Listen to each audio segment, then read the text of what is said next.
त्या साहित्य संमेलनाचं बीजभाषण.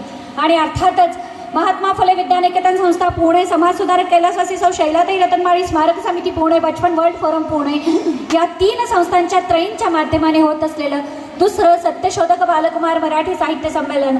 आणि या संमेलनाचे दिग्गज संमेलन अध्यक्ष अर्थातच ज्येष्ठ साहित्यिक माननीय डॉक्टर दिलीप गरुड सर अध्यक्षीय आणि संमेलनाचं बीजभाषण.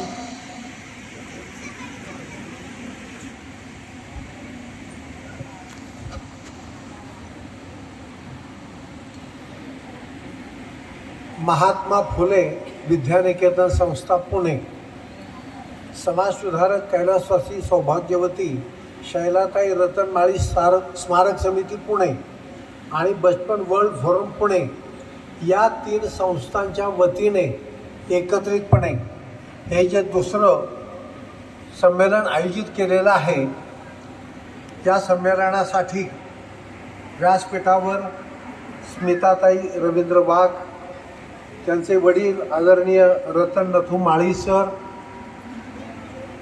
स्मिताताईंचे मिस्टर प्राचार्य श्री रवींद्र पोपट वाघ, आमचे मित्र आदरणीय विदा पिंगळे सर, व्यासपीठावर उपस्थित असलेले बालगुडे सर, सूत्रसंचालन करणाऱ्या शोभा कुलकर्णी मॅडम, देशमुख सर, विविध शाळांचे मुख्याध्यापक, शिक्षक, विद्यार्थी बंधू भगिनींनो, माझ्यासमोर मुली बसलेल्या आहेत. मुलं संख्येने कमी आहेत, पण सगळ्या मुलांचं आणि मुलींचं माझ्याकडं लक्ष आहे आणि माझंही त्यांच्याकडे लक्ष आहे.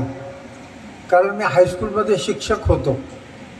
शिक्षकाला मुलांच्याकडे लक्ष द्यावंच लागतं आणि त्याचं लक्ष नीट स्थिर असेल तर शिक्षकाला शिकवता येतं.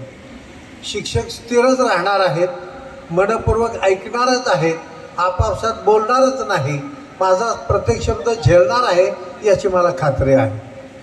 त्यामुळं ताठ बसलेल्या, माझ्याकडं लक्ष असलेल्या छान छान मुलांना, गोडगोड मुलांना, गोऱ्या गोऱ्या मुलांना, देखण्या मुलांना, मुलांनो आणि देवाघरच्या फुलांना,